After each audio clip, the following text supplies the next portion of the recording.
कितने अरमान संसार के लोग कितने अरमान लगा कर बैठते हैं, जरा विचार करिएगा। कितने अरमान, फिर आखिरी में होता जाता कुछ नहीं। एक ही लाइन गाने की याद आती है, दिल के अरमान आंसुओं में बह गए। इतने अरमान जोड़ के रखे थे।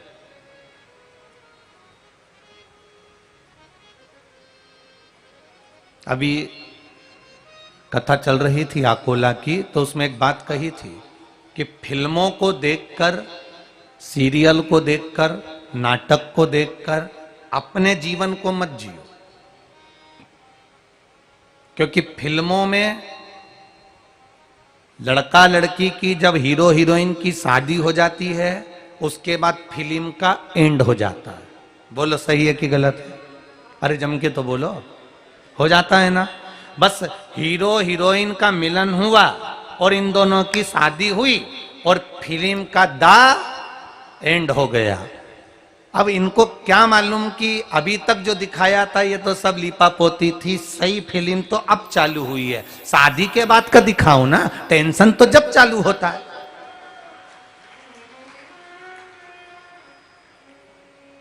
शादी के पहले का दिखा दिया। लड़का वहां गया, गाड़ी पे बिठाया, लड़की को लेकर गया, वहां गया, घूमा फिरा, मॉल गए, ये करा, चाउमीन खाया, ये खाया, पानी पूरी खाई, ये सब दिखाया। लड़ाई भी हुई ने, झगड़ा भी हुआ ने, दोनों मिलने के चक्कर में दोनों एक दूसरे के हो भी गए और मालूम पड़ा जब शादी हुई तो फिल्म का द एंड हो गया। क्योंकि सही जहां एंड हुआ है, शादी के बाद जिंदगी की सही शुरुआत चालू होती है। तब मालूम पड़ता है कि जीवन जीना कैसे है। इधर से सास चिल्लाए, इधर से ससुर चिल्लाए, इधर से पति आंख दिखाए, इधर से पत्नी कुछ बोले। वो कहते हैं ना, शादी का 1 साल पति बोलता है, पत्नी सुनती है। शादी का दूसरा साल पत्नी बोलती है, पति सुनता है। शादी के बाकी के साल पति पत्नी दोनों बोलते हैं, पूरा वीरगंज सुनता है।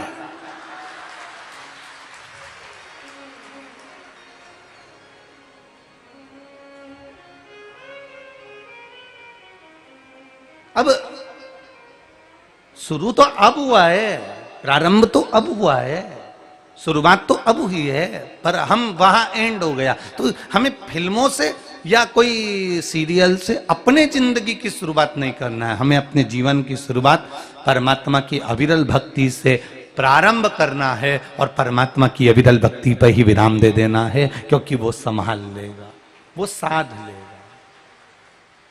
मेरे बाबा दया करना, मैं तेरे भरोसे हूँ। मेरे बाबा दया करना, मैं तेरे भरोसे ना घर के भरोसे हूँ, ना परिवार के भरोसे हूँ, ना घर के भरोसे हूँ, ना परिवार के भरोसे हूँ। मेरे दाता दया करना, भरोसे मेरे बाबा दया करना, मैं तेरे भरोसे। आप दिल से उससे कहेंगे, आप दिल से उसे पुकारेंगे, आप दिल से उससे निवेदन करेंगे, तो वो सुख का अनुभव अपने आप करा देगा। ददीबल अल्पायु है, इसके प्राण युवान अवस्था में चले जाएंगे, ये मर जाएगा। सुग्रीव की आंखों में जल भर गया, सुग्रीव के नैनों में जल भर गया, सुग्रीव रोने लगा। आंखों में जल है सुग्रीव। जिस बेटे के लिए इतनी आस लगाई थी, जिस बेटे के लिए इतना सोचा था, वही बेटा के लिए कह दिया गया कि ये मर जाएगा, जवान अवस्था में चले जाएगा। युवानी में इसके प्राण छूट जाएंगे। अब बेटे ददीबल ने शब्द सुना, एक बहुत अच्छी बात अपने जीवन में उतारिएगा। एक माँ ने पत्र लिखा है, देखिए।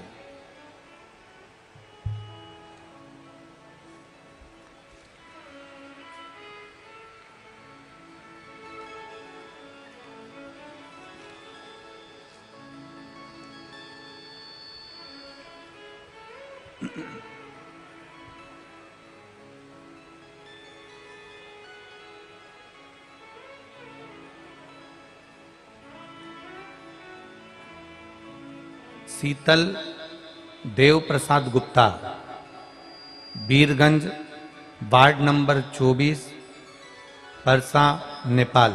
मोबाइल नंबर ये लिखा है। कहीं बैठे हो तो हाथ हिलाइएगा। आप ही हैं? दोनों हाथ ऐसे हिला दो एक बार। श्री शिवाय नमस्तुभ्यम।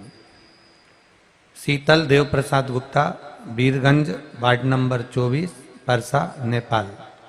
गुरुजी, शिव महापुराण का मैं क्या वर्णन करूं, मैं क्या बताऊं।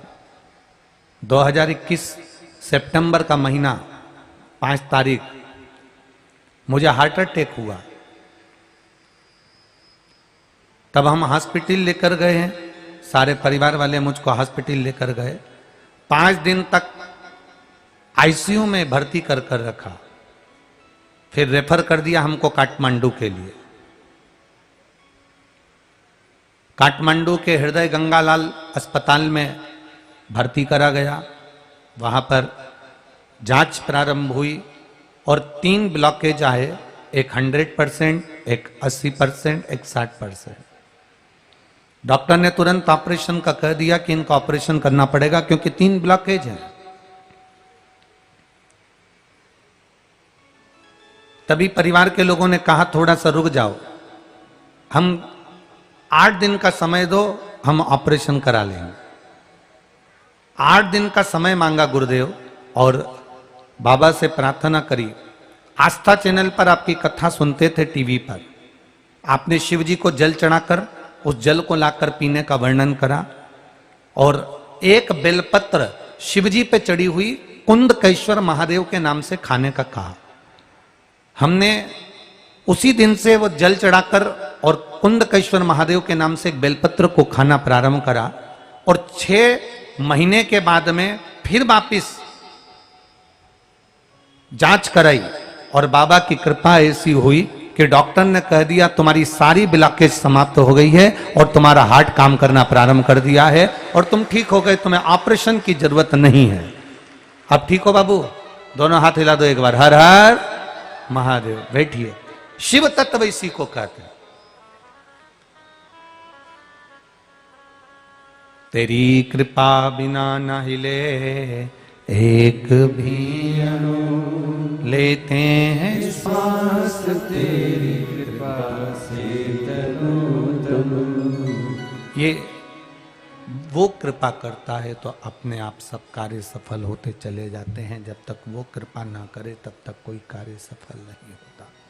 ये उसकी करुणा है, ये उसकी उदारता है और ये उसी की दया है। अब ददीबल के मन में ये भाव प्रकट हो गया, ददीबल के मन में ये भाव आ गया कि भाई मेरा जो समय बताया कि मेरे प्राण छूटने का समय है, अर्थात मेरी युवान अवस्था में ही मैं मर जाऊंगा, मेरे प्राण छूट जाएंगे।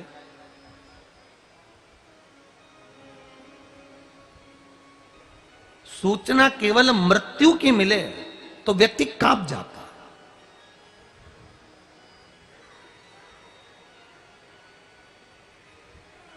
केवल सूचना मृत्यु की मिले व्यक्ति कांप जाएगा।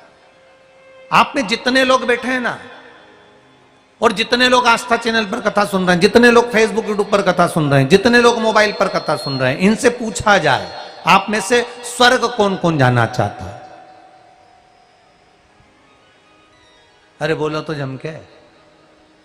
आप में से कोई पूछे इतने लोगों से कि स्वर्ग कौन कौन जाना चाहता है, तो जितने बैठे हो ना सब हाथ उठा दोगे कि हम सब कहां जाना चाहते हैं। जम के बोलो जरा। स्वर्ग जाना चाहते हो। अब कोई तुमसे कह दे कि स्वर्गवासी कितने होना चाहते हो, कोई हाथ उठाएगा क्या? नहीं। स्वर्ग सब जाना चाहते हैं पर स्वर्गवासी कोई नहीं होना चाहता है। उसी तरह भगवान तो पाना है पर भगवान के मंदिर तक नहीं जाना है। भगवान को तो पाना है पर हमें भजन नहीं करना है। भगवान को तो पाना है पर हमें कथा नहीं सुनना है। भगवान को तो पाना है पर हमें भगवान की भक्ति में नहीं रमना है। तो ईमानदारी से बोलो, बिना मरे स्वर्ग मिल जाएगा क्या? जब बिना मरे स्वर्ग नहीं मिलता तो जरा विचार करिए, बिना भजन के भोलेनाथ कैसे प्राप्त हो सकता है? उसको प्राप्त करने के लिए हमें भगवत स्मरण को बढ़ाना है, अपनी भक्ति को बढ़ाना, अपने भजन को बढ़ाना है, अपने मंत्र स्मरण को बढ़ाना है, हमारे भगवान की अविरल भक्ति को हमें बढ़ाना है, भगवान के भजन को बढ़ाना है। जब हमारा भगवान का भजन बढ़ने लगेगा तो भगवान हमारे करीब में आने लगेगा। भजन बढ़ा कि परमात्मा हमारे पास में आना प्रारंभ हुआ। और सरल भाषा में समझ लो रे नेपाल वालों, छत पर दाना डालोगे तो पक्षी आएगा कि नहीं आएगा? बोलो बोलो, जम के बोलो जरा, आएगा ना?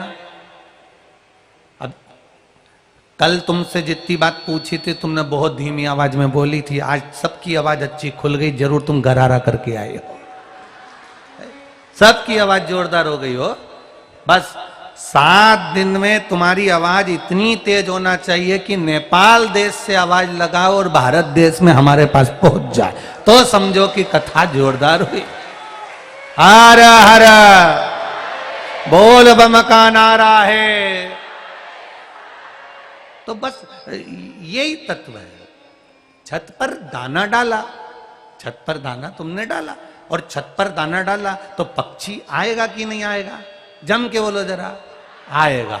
जब तुमने छत पर दाना डाला है तो पक्षी आएगा भी, बैठेगा भी, दाना चुगेगा भी और थोड़ी देर बैठकर फिर जाएगा। उसी तरह तुमने बैठकर अगर भजन गाया है, तुमने बैठकर भगवान का भजन किया है, तुमने बैठकर 1 लोटा जल महादेव को चढ़ाया है, तुमने बैठकर शिव महापुराण की कथा श्रवण करी है, तो महादेव भी आएगा और भगवान का भजन करने वाले की कृपा बरसाकर जरूर, ये निश्चित है।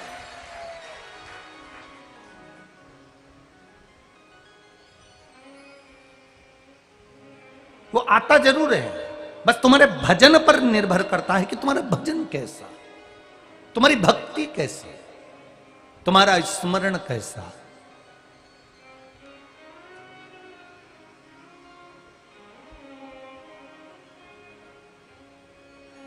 शंभु शरणे पड़ी मांगू घड़ी रे,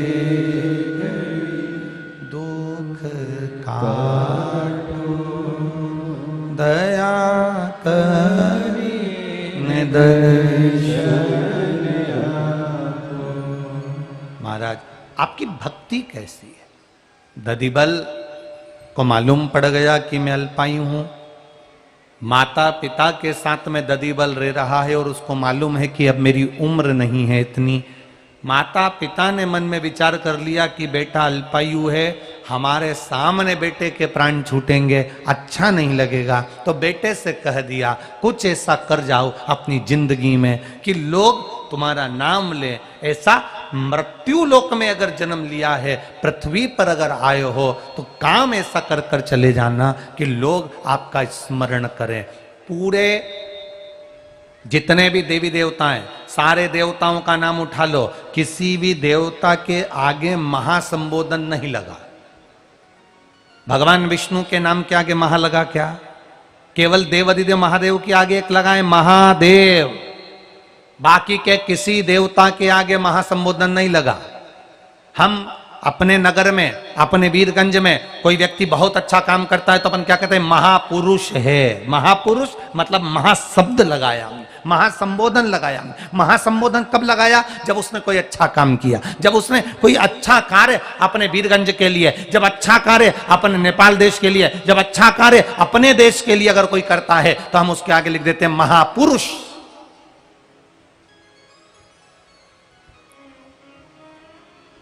किसी देवता के आगे महासंबोधन नहीं लगा। इंद्र के आगे महा इंद्र लिखा क्या? कुबेर जी के आगे महाकुबेर लिखा क्या? गरुण जी के आगे महागरुण लिखा क्या? ब्रह्मा जी के आगे महाब्रह्मा लिखा क्या? भगवान नारायण के आगे महाब्रह्म भगवान विष्णु लिखा क्या? नहीं, केवल देवताओं में एक देव ऐसे हैं जिनके नाम के आगे महासंबोधन लगाया गया, जिनको देवों का देव महादेव कहा गया। और महादेव का संबोधन कब लगाया गया? क्योंकि वो जलचर हो, थलचर हो, वायुचर हो, पशु हो, पक्षी हो, जीव हो, जानवर हो, जो भी हो, भगवान का महासंबोधन इसलिए लगाया गया क्योंकि मेरे देव अधिदेव महादेव खुद नहीं खाते, दुनिया के लोगों को खिला देते हैं। मेरे महादेव खुद नहीं पीते, दुनिया के लोगों को अमृत पिला देते हैं। अगर आप होते तो सबसे पहले अमृत आप पीते, विष नहीं पीते। पर मेरे महादेव ने विष पिया और अमृत संसार के लोगों को पिला दिया कि तुम पियो। महासंबोधन ऐसे ही नहीं लग जाता।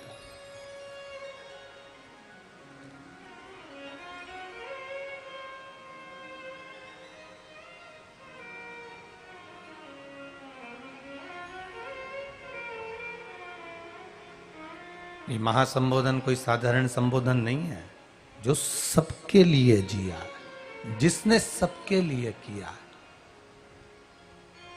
देवता आए उनको भी दिया, असुर आए उनको भी दिया, पशु आए उनको भी दिया, पक्षी आए उनको भी दिया। जो जो महादेव के पास में आए, मेरे देव अधिदेव ने सबको दिया। इसलिए उनके नाम के आगे महा का संबोधन लगा और वो देव अधिदेव महादेव का, जो सबको दे रहा है।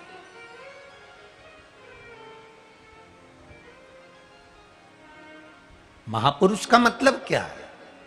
जो सबके लिए जिया, सबके लिए जिसने कार्य किया, सबके लिए उसने झोली भरी, सबके लिए उसने आनंद दिया, सबके प्रति जिसने किया, उसके नाम के आगे महासंबोधन लगा दिया गया, उसके नाम के आगे महासंबोधन दिया गया। अब ददीबल ने अपने माता पिता को प्रणाम किया और ददीबल ने कहा, पिताजी मेरे प्राण जाएंगे, आप दुखी हो गए, आपकी आंखों में अश्रु आएगा, इसलिए अब मेरा मन है कि मैं आपको छोड़कर कहीं चले जाऊं। व्यक्ति जब बहुत दुखी हो जाता है तो वो मरने का सोचता है। शिव महापुराण की कथा कहती है, थोड़ा सा दुख आया और वो मरने का विचार करता है। शिव महापुराण की कथा कहती है, थोड़े से दुख में मरने का विचार न करिए।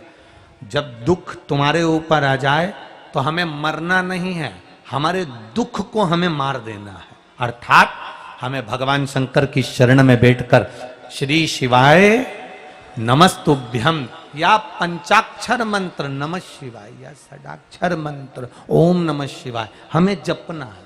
जब हम भगवान के नाम को जपेंगे तो हमारा दुख अपने आप कटना प्रारंभ हो जाएगा, अपने आप समाप्त हो जाएगा।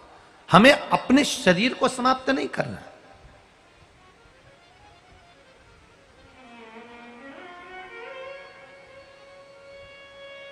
हम अपने शरीर को समाप्त ना करें। हम अपने भीतर जो दुख उतर रहा है, हमारे भीतर जो दुख आया हुआ है, हमें जो भीतर से दुख सता रहा है, उस दुख को हमें समाप्त करना। ददीबल ने विचार करा कि मैं मरने वाला हूं। अब ददीबल को लगता कि मैं मरने वाला हूं तो क्यों कहीं जाऊं, परंतु ददीबल ने विचार करा, सुग्रीव के पुत्र ददीबल ने विचार करा कि मैं मरने वाला हूं, कहां जाऊं। तो ददीबल ने विचार कर देवर्षि नारद से पूछा, मेरे प्राण जाने वाले हैं, मैं अधोगति में अर्थात मैं आधी उम्र में चले जाऊंगा, मैं अल्पायु हूं, आप बताओ मुझे करना क्या है। तब उनको कहा कि आप जाकर समुद्र के बीच में बैठकर भगवान शंकर की आराधना करो। समुद्र के बीच में बैठकर शंकर भगवान की आराधना ददीबल ने करी। जब ददीबल ने शंकर भगवान की आराधना करी तो भगवान शिव ने ददीबल को तुरंत केवल शीश का दर्शन दिया, केवल शीश का, और पूरा शरीर छुपा लिया। और महादेव ने पूछा, बोलो दधिवल क्या बात है? दधिवल कहते हैं मैं अल्पाई हूं, मेरे प्राण छूट जाएंगे। तो भगवान शिव ने कहा, दधिवल अगर तुम्हारे प्राण जाएंगे, संसार में जो आया है उसको तो जाना ही पड़ेगा। पहले भी कथा में कहा, आज फिर कहते हैं, बादाम खाओगे तो भी मरोगे, नहीं खाओगे तो भी मरोगे। डेंटिंग पेंटिंग करोगे तो भी मरोगे, नहीं करोगे, अरे बोलो तो भी मरोगे। रसगुल्ला खाओगे तो भी मरोगे, अरे बोलते जाओ जम के, नहीं खाओगे तो भी मरोगे। कथा सुनोगे तो भी मरोगे, नहीं सुनोगे तो भी मरोगे। अब इतना कहा तो किसी ने पूछ लिया, तो फिर हम कथा काय को सुने जब मरना ही है? तो मरना ही है तो कथा सुन के करेंगे क्या? बस केवल एक अंतर है, कथा सुनोगे तो भी मरोगे, नहीं सुनोगे तो भी मरोगे। अंतर केवल इतना है, बिल्ली अपने मुख से अपने बच्चे को पकड़ती है, मुख से पकड़ती है बिल्ली, 7 घर अपने बच्चे को लेकर जाती है, पर बिल्ली का बच्चे के शरीर से रक्त नहीं निकलता, बिल्ली का बच्चा मरता नहीं है। बिल्ली ने अपने मुख से अपने बच्चे को पकड़ा तो बच्चा लहूलुहान नहीं होता, पर बिल्ली अपने मुख से जब चूहे को पकड़ती है तो लहूलुहान कर देती है, वो मर जाता है। उसी तरह जो भगवान की कथा में जाकर बैठता है वो बिल्ली के बच्चे की तरह पार उतर जाता है, मरता नहीं, लहूलुहान नहीं होता है, कष्ट नहीं भोगता नरकों का।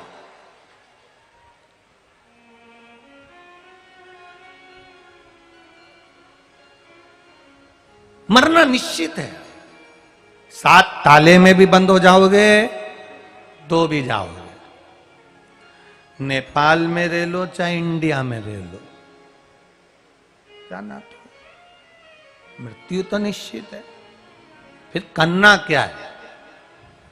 भगवान देवादिदेव महादेव ने दधिबल से कहा, दधिबल प्राण तो जाएंगे निश्चित है, तो कुछ ऐसा कर कर चले जा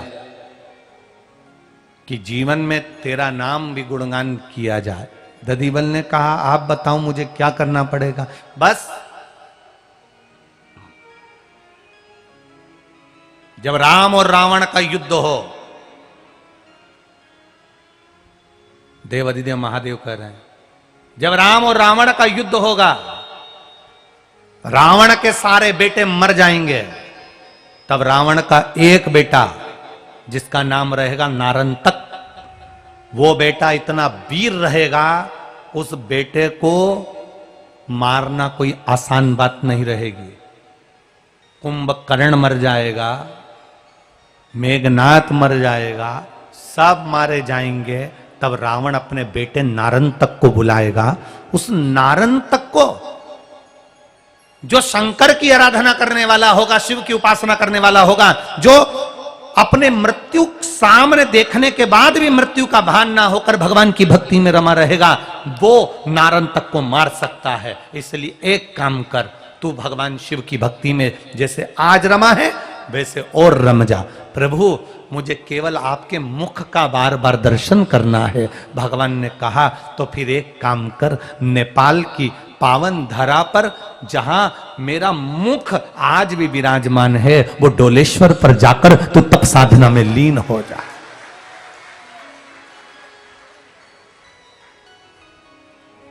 सारी दुनिया में जितने शिवलिंग हैं वो एकदम सीधे मिलेंगे। कौन कौन गया है डोलेश्वर? हाथ उठाओ जरा। डोलेश्वर का शिवलिंग सीधा है क्या? जम के बोलो, है सीधा? नहीं, थोड़ा टेढ़ा है। कारण क्या था?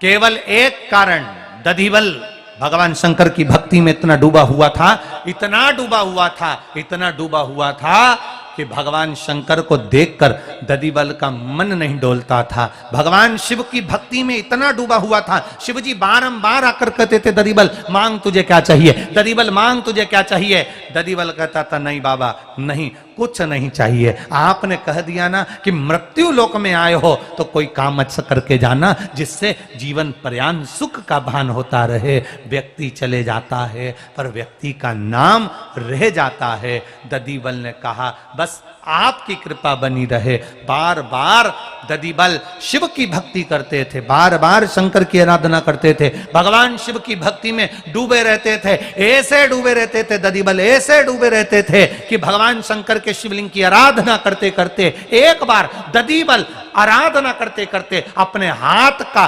टेका महादेव के शिवलिंग से लगा लिया, और महादेव के शिवलिंग से जैसे ही टेका लगाया, ददीबल टेका लगाकर बस बैठे ही थे, देव अधिदेव महादेव वहीं पर थोड़े से तिरछे हो जाते हैं और भगवान शिव आकर वर प्रदान कर कर चले जाते हैं। वो डोलेश्वर महादेव,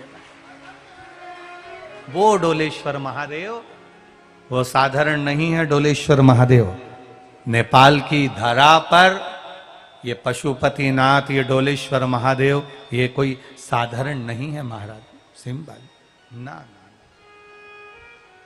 ये वही डोलेश्वर महादेव है जब माता पार्वती जी के भाई क्रोंच को,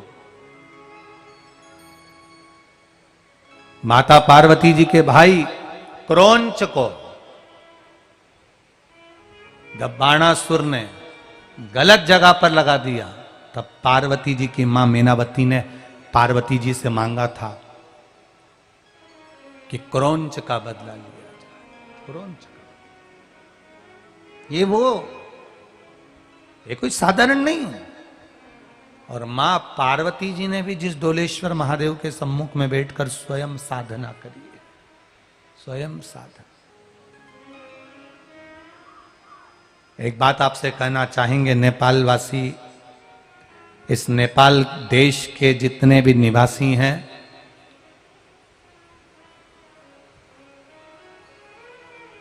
आप तो मधेश के वीरगंज से कथा सुन रहे हो, नेपाल देश के मध्य प्रदेश के वीरगंज क्षेत्र से कथा सुन रहे हो, पर आप लोगों से केवल इतना कहना चाहेंगे, जिंदगी में जब कहीं ऐसा महसूस हो कि आप बहुत हार चुके हो और दुख सामने पीछा नहीं छोड़ रहा,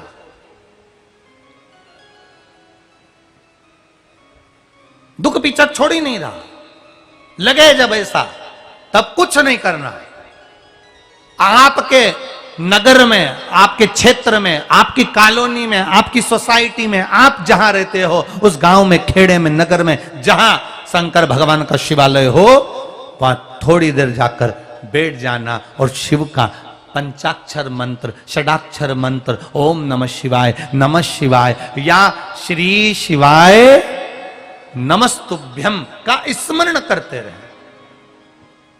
रोज जाओ उसके दरवाजे, रोज पहुंचो उसकी चौखट पर। तेरे मंदिर में आना मेरा काम है और मेरी बिगड़ी बनाना तेरा काम। तेरी चौखट पे मैं तो आ ही गया, तेरी चौखट पे मैं तो आ ही गया,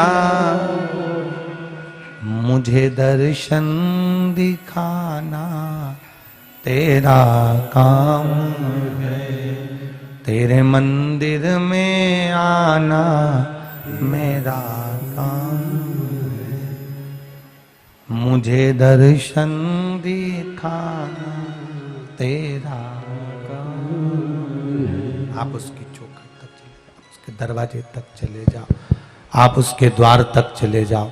जब आप उसकी चौखट तक, उसके द्वार तक, उसके दरवाजे तक जाओगे, वो आपको दर्शन देगा, आपका दुख काटेगा, ये निश्चित है। बस उसकी चौखट तक, उसके द्वार तक, उसके दरवाजे तक आपको जाना पड़ेगा। जब तक आप उसकी चौखट तक, आप उसके दरवाजे तक नहीं जाओगे, वो नहीं। कई लोग कहते हैं हम उसके दरवाजे पर नहीं जाएं तो क्या भगवान नहीं आएगा? हम उनको एक जवाब जरूर देना चाहते हैं।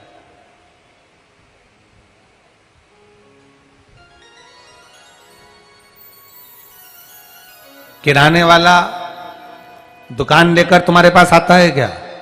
जम के बोलो जरा जल्दी से। कपड़े वाला पूरी कपड़े की दुकान लेकर तुम्हारे पास आता है क्या? अलमारी वाला अलमारी की दुकान लेकर तुम्हारे पास आता है क्या? बोलते जाओ जरा जम के। फ्रिज वाला फ्रिज लेके तुम्हारे घर पे आता है क्या? टीवी वाला टीवी की दुकान लेकर तुम्हारे पास आएगा क्या? मोबाइल वाला मोबाइल की दुकान लेकर तुम्हारे पास आएगा क्या? नहीं। मोबाइल लेना है तो दुकान पर जाना पड़ेगा, कपड़ा लेना है तो दुकान पर जाना पड़ेगा, टीवी खरीदना है तो दुकान पर जाना पड़ेगा, और अपना दुख मिटाना है तो महादेव की कथा में जाना पड़ेगा। यह निश्चित है।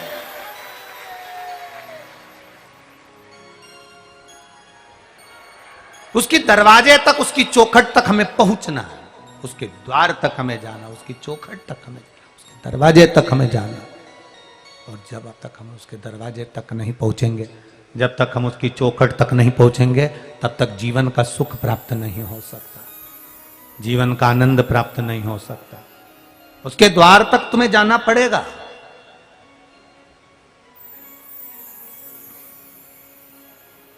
नाई की दुकान पर जाओगे तो बाल कटेगा, और परमात्मा के मंदिर जाओगे तो दुख कटेगा।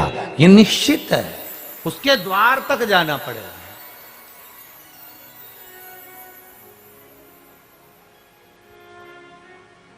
और तुम किसी के यहां जाओगे तो कोई तुम्हारे यहां, अरे बोलो, जम के आएगा। और तुम किसी के यहाँ जाओगे ही नहीं तो फिर कोई तुम्हारे यहाँ क्यों आएगा भाई? काहे के लिए पहुंचेगा भाई? जब तक तुम जाओगे नहीं तब तक वो आएगा नहीं।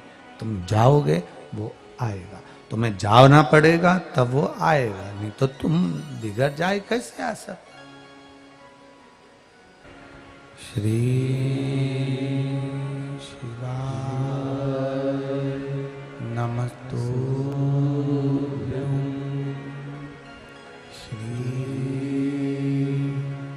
शिवाय नमस्तुभ्यं।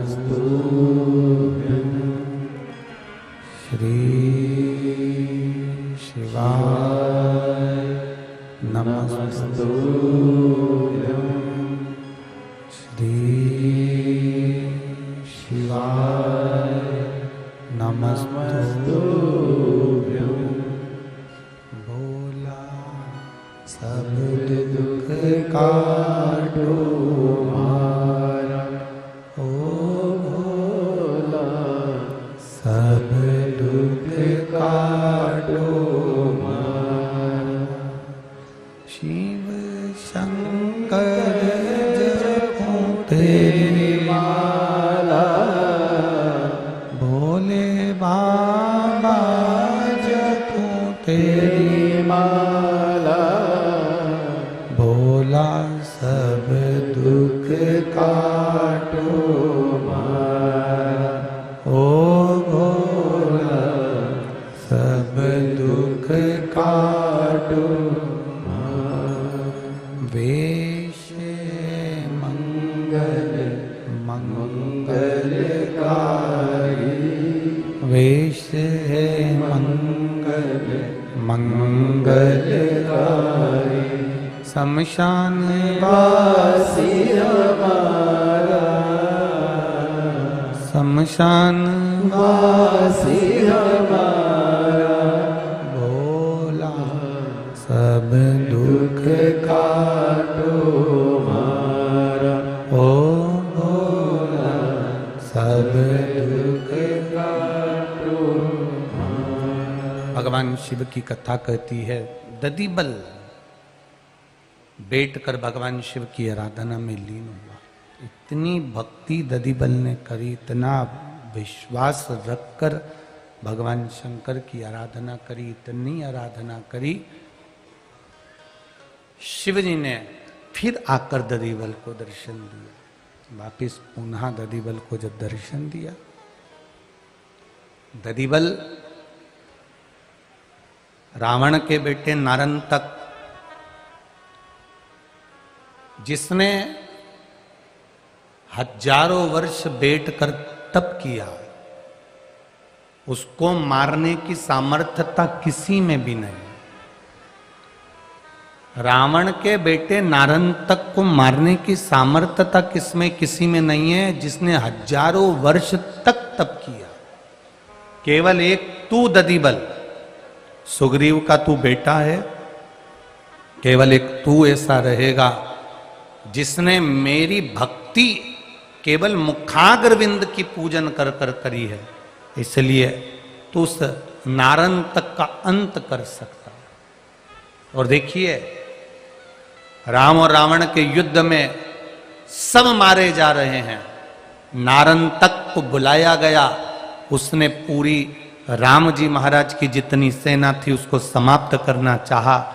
तब सुग्रीव ने अपने बेटे ददीबल को बुलाया और ददीबल को बुलाकर फिर उसको सामने खड़ा किया। युद्ध जब चला तब नारन तक का अंत हुआ, ददीबल विजय प्राप्त कर लिए, ददीबल की विजयता प्राप्त हो गई।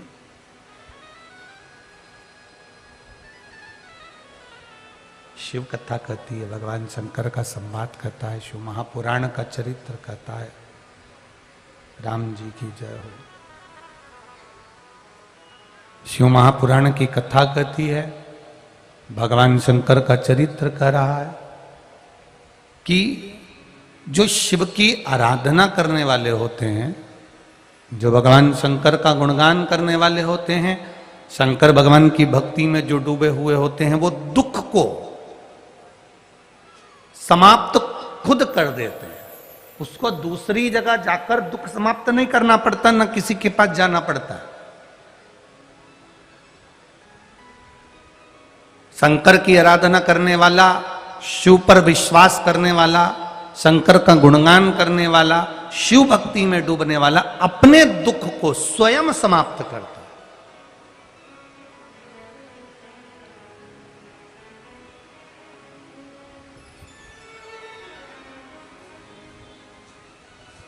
देवता राक्षसों ने जो मंथन किया था, उस मंथन में सबसे पहले गौमाता निकली थी, गौमाता के बाद में फिर विष निकला था। उस विष को ले जाकर भगवान शिव के चरणों में भगवान शंकर के पास में दिया था। बाबा देवादिदेव महादेव ने उस विष को जब लिया, उस विष को जब प्राप्त किया और उस विष को मेरे देवादिदेव महादेव ने पिया, पार्वती जी ने उनका हाथ रोक दिया था।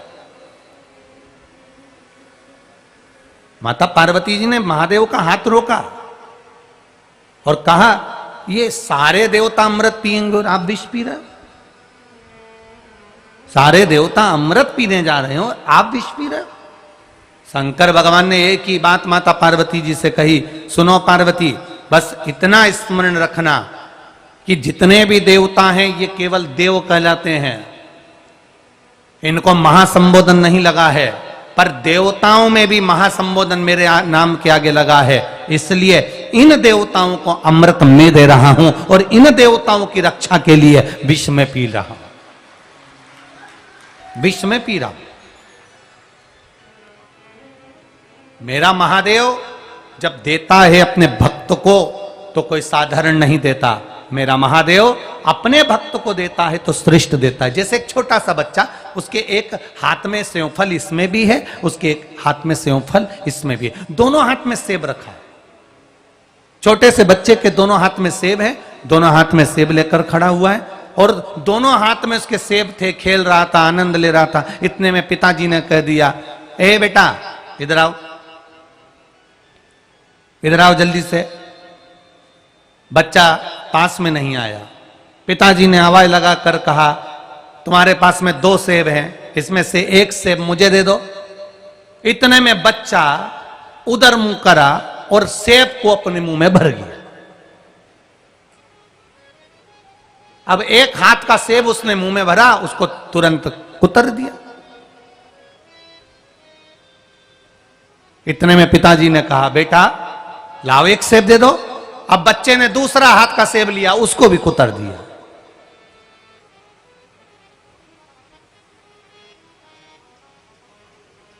पिताजी ने कहा, बेटा लाओ सेब दे दो।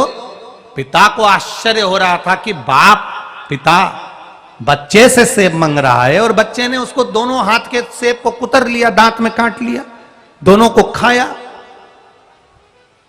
तब पिता को बड़ा आश्चर्य हुआ। बड़ी आश्चर्य की दृष्टि से पिता ने उस बच्चे को देखा कि मेरी औलाद, मेरा बेटा और मुझे सेब ना दे रहा है। थोड़ी देर बाद बच्चे ने हाथ बढ़ाकर कहा, पिताजी ये सेब मीठा है, लो आप खा लो, ये खट्टा है, मैं खा लूंगा। पिता को अच्छा लगा। हम थोड़ी देर जब अपना कोई कार्य होता है और वो कार्य नहीं होता तो हम अपने विश्वास को डोल जाते हैं। हम सोचते हैं भगवान हमारी सुन ही नहीं रहा, भगवान हमारी सुन ही नहीं रहा, भगवान हमारी सुन ही नहीं रहा। पर सही मायने में भगवान सुनता जरूर है, देता जरूर है, पर थोड़ा सा रुक कर इसलिए देता है कि तेरा विश्वास पक्का है कि नहीं है वो भी देखता है, तेरा भरोसा पक्का है कि नहीं, तेरी दृढ़ता पक्की है कि नहीं, वो भी देखता है। एक पत्र आया है, देखिए, बड़ा सुंदर पत्र लिखा।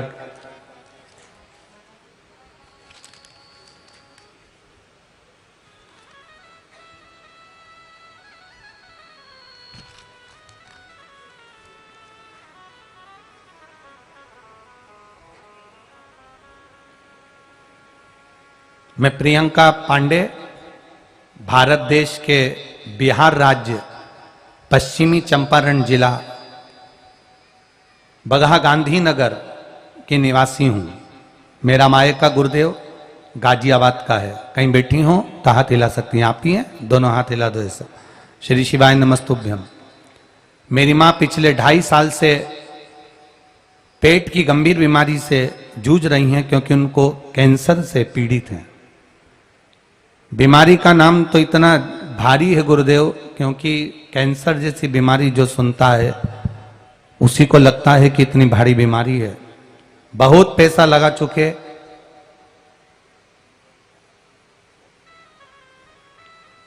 कई सालों से ये बीमारी उनके उदर में है और डॉक्टर को इलाज करवाते रहे पर कैंसर ठीक नहीं हो रहा। आखिरी में डॉक्टर ने जवाब दे दिया और 10 मार्च 2023 को डॉक्टर ने जवाब दे दिया और उनकी स्वास्थ्य ज़्यादा खराब हो गया, उनको ऑक्सीजन भी लग गया और डॉक्टर ने कहा अब ये अंतिम सांस तक ऑक्सीजन लगेगा, जब तक इनके प्राण रहेंगे तब तक। तब टीवी पर कथा सुनी थी। आप कहते हो एक बार जो कथा के पंडाल में बैठकर कथा श्रवण करता है, दिल से जो मांगता है बाबा उसको 3 महीने में दे देता है। गुरुदेव, हम कथा सुनने के लिए नोएडा चले गए, दिल्ली, और नोएडा के पंडाल में बैठकर हमने कथा सुनी और बाबा से बस इतनी प्रार्थना करी कि हमारी माँ को ठीक कर दो, और बाबा के उस भूमि की रज को अपने मस्तक पर लगा लेते थे जहां कथा होती थी और बाबा को प्रणाम करते थे। गुरुदेव, बाबा की ऐसी कृपा का वर्णन हुआ। गुरुदेव, मैंने कहा था अगर मेरी माँ कैंसर पीड़ित है, उसका ऑक्सीजन हट जाएगा, ठीक हो जाएगी, तो अगली कथा जहां होगी उस पंडाल में बैठकर कथा सुनूंगी। मेरी माँ ठीक हुई, ऑक्सीजन निकल गया, इसलिए यहाँ प्रणाम करने के लिए और कथा सुनने के लिए आई। बेटी है बहन, हर हर महा शिव तत्व है। ओ घड़ी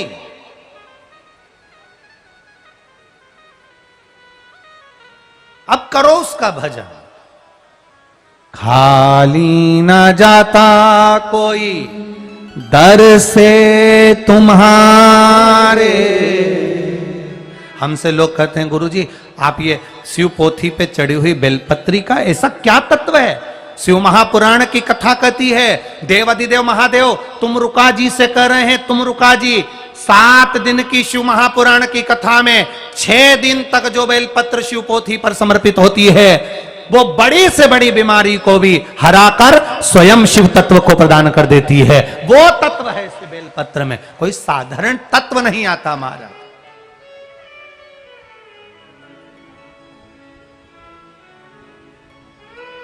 एक बेलपत्र, एक साधारण सी बेलपत्री, केवल एक बेलपत्र।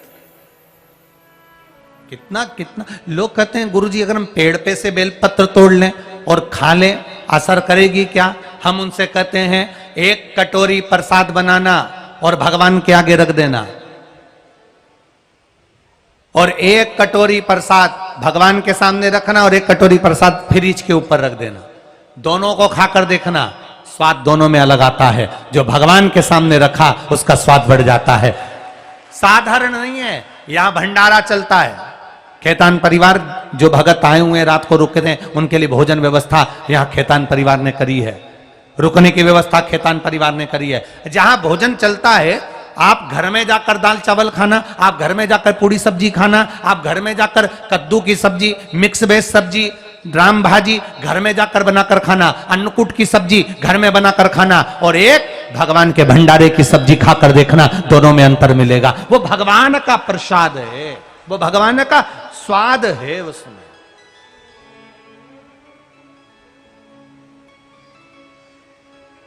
तो फिर कोई पूछा, कभी भगवान खाता हुआ तो दिखता ही नहीं है, कभी भगवान तो खाता हुआ दिखता ही नहीं है।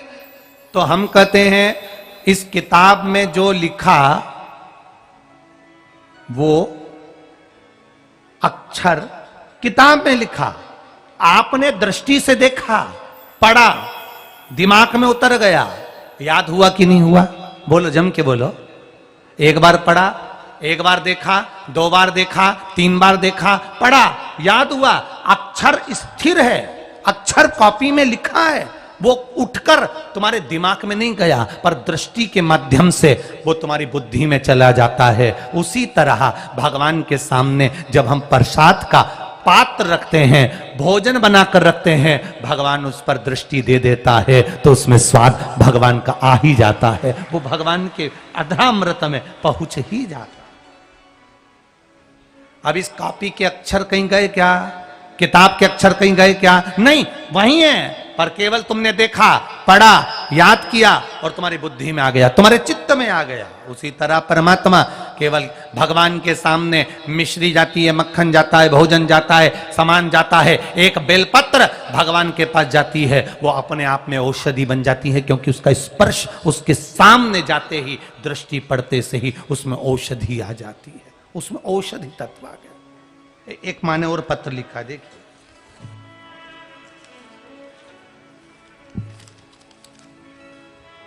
पहले एक माँ का फोटो देख लो, टीवी वाले भी आस्था चैनल पर इसका फोटो भी दिखा देना, जिसकी उम्र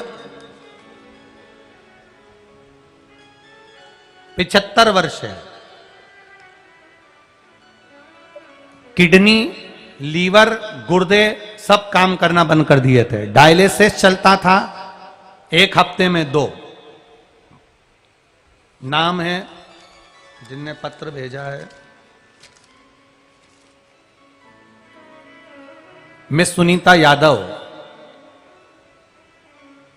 गुड़गांव हरियाणा से आई हूं। कहीं बैठी हो तो हाथ हिलाइएगा, आप ही हैं, दोनों हाथ हिला दो एक बार, हर हर महादेव। अब पत्र में ये 75 वर्ष की माता का आप फोटो देखेंगे, जिनकी किडनी, लीवर, गुर्दा सब डैमेज हो गया और केवल 10% काम कर रहा था, बाकी का पूरा शरीर डैमेज था। 72 ईयर, 72 साल की उम्र है इनकी, और गुरुदेव डायलिसिस भी चल रहा था, किडनी, लीवर सब काम करना बंद कर दिया था। बाबा से प्रार्थना करी थी कि बाबा अगर इनकी किडनी, लीवर काम करना चालू कर दे और डायलिसिस बंद हो जाए, तो जहां भी कथा हो रही होगी वहां जाकर, जिस दिन डायलिसिस बंद होगा उसके बाद जहां कथा रहेगी वहीं जाकर कथा सुनूंगी। हमने बाबा से प्रार्थना करी थी, बेलपत्र बाबा को चढ़ा हुआ खिलाना चालू करा, जल देना प्रारंभ करा, और बाबा की कृपा से उनका डायलिसिस बंद हो गया। इसलिए हम कथा में यहां आकर प्रणाम करने आए हैं। ये शिव तत्व है। अब ठीक है बाबू, बैठिए। हर हर महादेव। शिव तत्व का स्मरण करो, भक्ति। आज अगर नेपाल देश के इस वीरगंज में कथा हो रही है और आप दिल से श्रवण कर रहे हो, हृदय से सुन रहे हो, तो निश्चित है खाली नहीं जाओगे, तुम्हारी झोली मेरा महादेव 3 महीने के अंदर भर ही देगा। ये निश्चित, दिल से सुनो, हृदय से।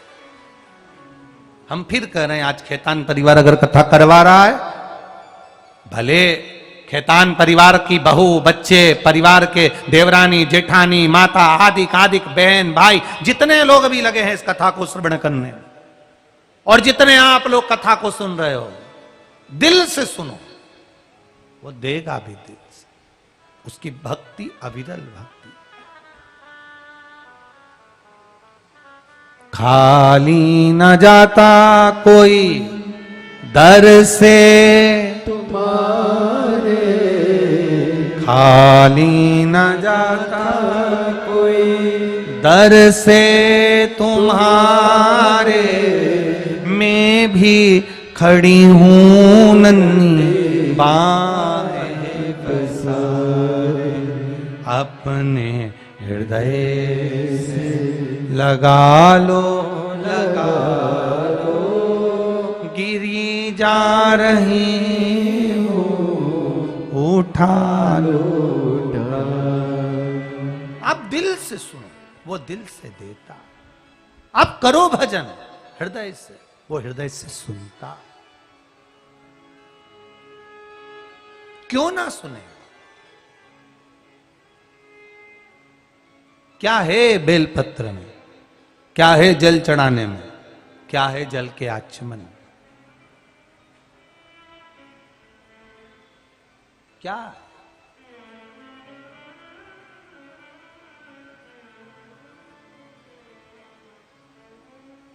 शिव कथा कर रहे, भगवान जब देता है अच्छा आपको देता है। जैसा बेटा 2 हाथ में सेब रखा, मीठा सेब अपने पिता को दिया, पर सेब पिता को दिया उससे पहले आप सब जितने लोग कथा सुन रहे थे सबकी दृष्टि कहां चली गई? लो, पिता को सेब ही नहीं दे रहा, दोनों खा जाएगा। वो पूरा झूठा कर लिया। झूठा इसलिए कर लिया क्योंकि पिताजी को देना नहीं था।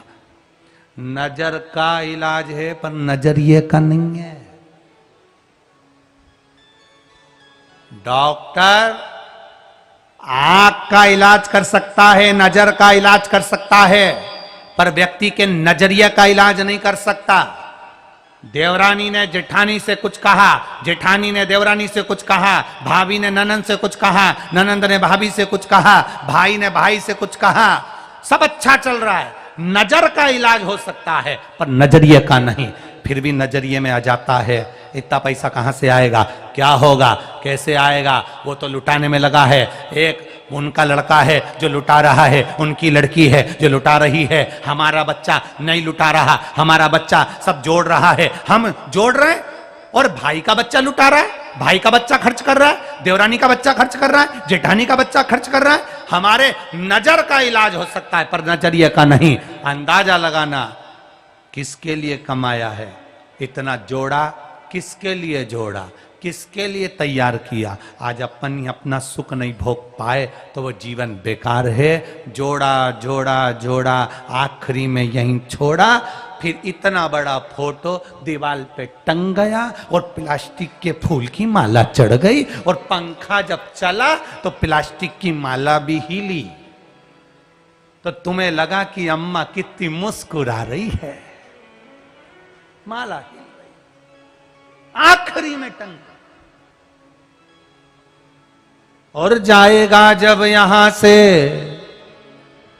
कुछ भी ना पास होगा, 2 गज कफन का टुकड़ा तेरा लिबास होगा। और वो जो कपड़ा तन पर डाला गया, जिंदगी भर ब्रांडेड पहनने वाले, जूते भी ब्रांड के, घड़ी ब्रांड की, चप्पल ब्रांड की, कपड़े ब्रांड के, चश्मा ब्रांड का, तो आखिरी में लिख कर जाना कफन का कपड़ा भी ब्रांड का होना चाहिए।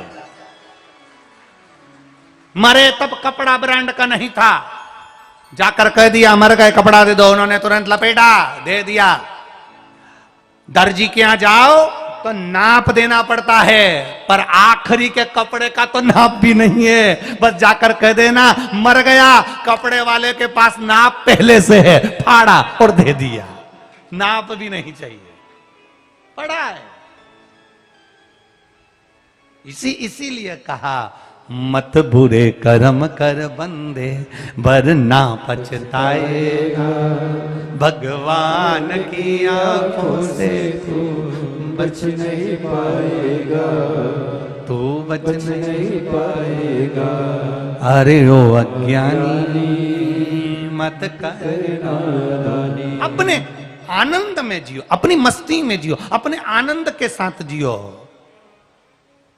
महाराज दुनिया में सब कुछ मिलता है, सब कुछ, दुनिया में सब कुछ मिलती है, सब कुछ मिलता है। आदमी सब कुछ मिल सकता है, सब कुछ ढूंढ सकता है, सब कुछ प्राप्त कर सकता है। दुनिया में सब कुछ मिल सकता है, पर दुनिया में सब कुछ मिलेगा, सब कुछ मिल सकता है, पर व्यक्ति को अपने अंदर गलती नहीं मिलती है। बाकी का सब कुछ मिलता है, बस अपन ने जो करा सब अच्छा करा, दूसरे ने करा बेकार करा, मैंने किया अच्छा किया। मैं गाड़ी चलाता हूं, कोई को नहीं ठोकता, किसी को नहीं लगती, उसने चलाया गड़बड़ कर, अपन ने अपनी अच्छाई देखी, अपना बुरा नहीं देखा। अपनी गलती को निकालो अपने भीतर से। दरिबल को भगवान शिव ने दर्शन दिया। मंथन के समय पर जो विष निकला, विष के समय पार्वती जी ने कहा तुम पी रहे हो?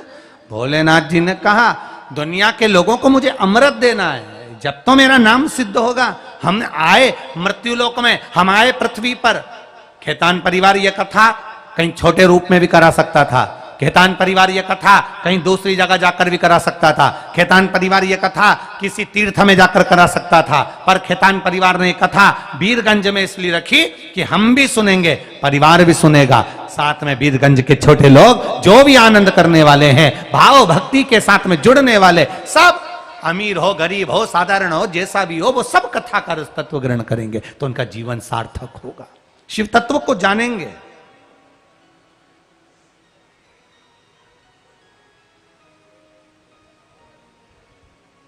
तो कितनी सुंदर बात है महाराज। खेतान जी, इत पशुपति नाथ हैं, उत विश्व, वीरगंज तो बॉर्डर पर है। इत पशुपति नाथ हैं, उत विश्व नाथ हैं, और बीच में शिव पुराण बचे धीरे धीरे चल रही है। इधर पशुपतिनाथ, इधर विश्वनाथ, और बीच में ये वीरगंज में शिव महापुराण की कथा का तत्व चल रहा है।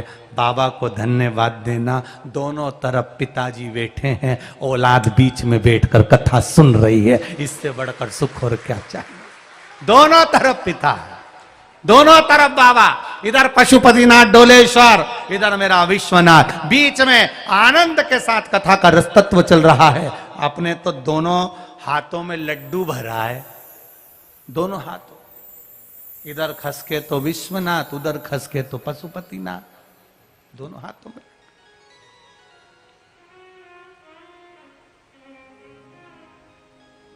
सुख का अनुभव करिए, आनंद का अनुभव करिए। दुख है जीवन में, ऐसा नहीं कि दुख नहीं, सबके जीवन में दुख आता है, सबके जीवन। शिव जी कह रहे हैं पार्वती संसार को देने की आदत डाल। जिस कुएं में से पानी निकलता रहता है, उस कुएं में नया पानी आता रहता है, नया पानी आता।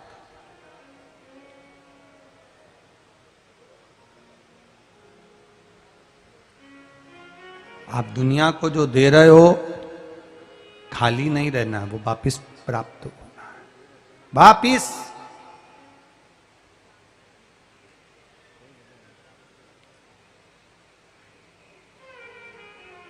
जो दुनिया को दे रहे हो वो मिलेगा आपको।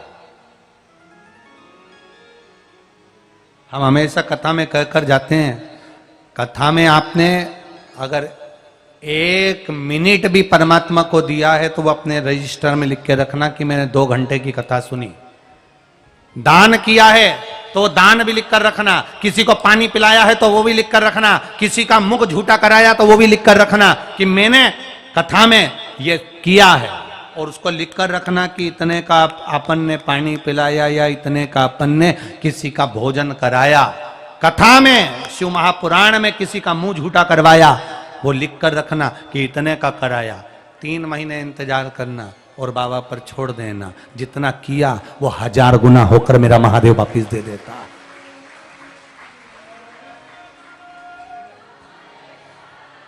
आप जाकर मालूम करो, जितनी जगह पर शिव महापुराण की कथा कर कर आए, जितनी जगह जजमानों ने कथा कराई है, वो दूसरी बार, खेतान जी, दूसरी बार कथा लेने के लिए कथा पंडाब में पहुंच जाते हैं। फिर कथा दे दो। क्यों? बाबा इतना दे देता है, इतना दे देता है, क्योंकि हमारे तो 2 हाथ हैं जिनसे हम बटोरते हैं, उसके हजारों हाथ हैं जिससे वो लुटा देता है, जिससे वो लुटा। हम 2 हाथों से समेट नहीं पाते, इतना वो दे देता। इतना, इतनी कृपा। हमको नहीं लग रहा था कि नेपाल में, नेपाल देश के अंदर कथा होगी और इतने सारे पत्र आप लोगों के आ जाएंगे। हमें विश्वास नहीं था, पर आपके पत्र, जिन पत्रों को आप केवल पढ़ोगे तो आपको अंदाजा लगेगा। एक माँ ने लिखा, मेरा 12 साल का लड़का, 12th में पढ़ने वाला लड़का, 12वीं में पढ़ने वाला लड़का, जिसका लीवर काम करना बंद कर दिया था। एक माँ लिख रही है, मेरा 12वीं में पढ़ने वाला लड़का जिसका लीवर काम करना बंद कर दिया, लीवर ही समाप्त हो गया उस बच्चे का। और वो माँ पत्र में लिख रही है,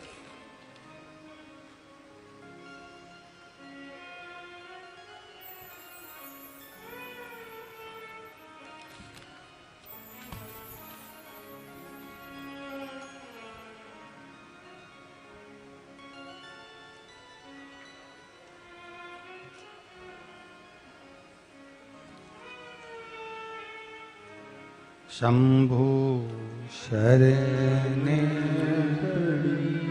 मांगो घड़ी रे घड़ी दुख काटो, दया करीने दर्शन आपो, दया करीने दर्शन आपो।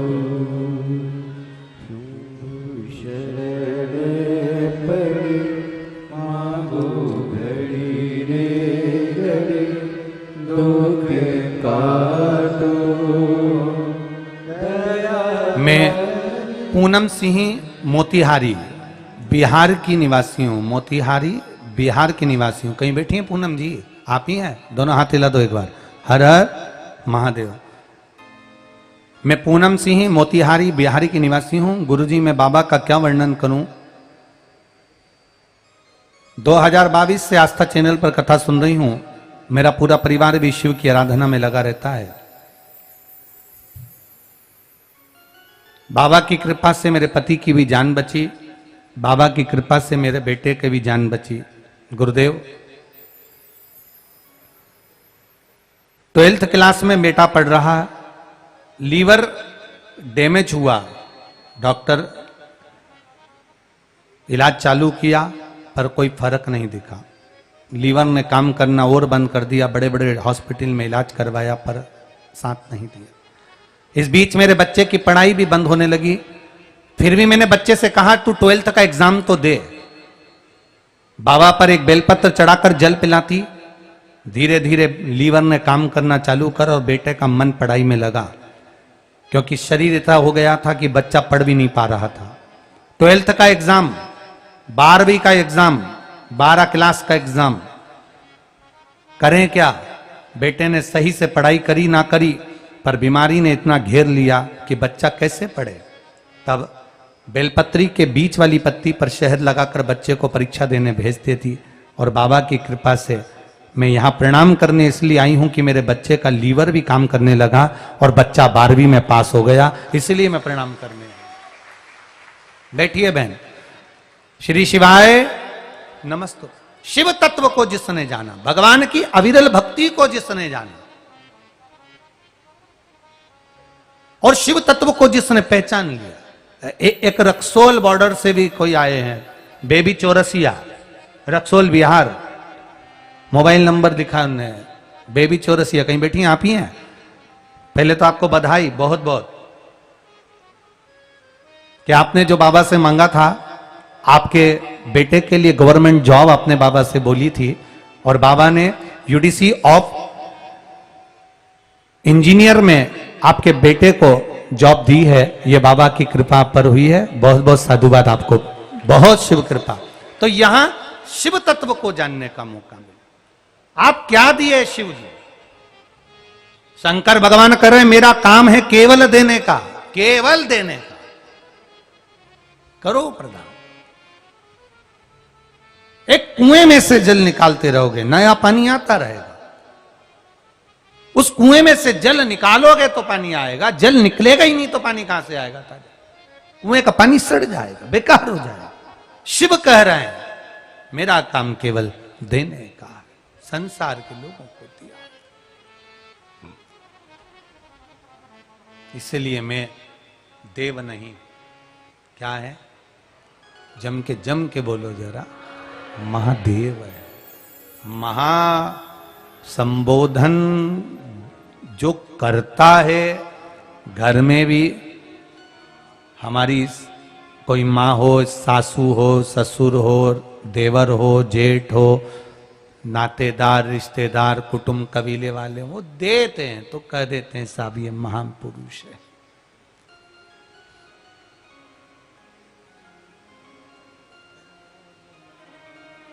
जब हम आ रहे थे तो कल वो कृष्णा लेकर आ रहा था, आज कौन था? शाम कदम केशव लेकर आ रहा था। तो अच्छा दोनों लगते एक जैसे ही हैं राम जी। हाँ वो ठीक है भाई हैं, पर भ्रम उग जाए, इनकी शादी करो तो निशान लगा देना हाथ थोड़ा। तो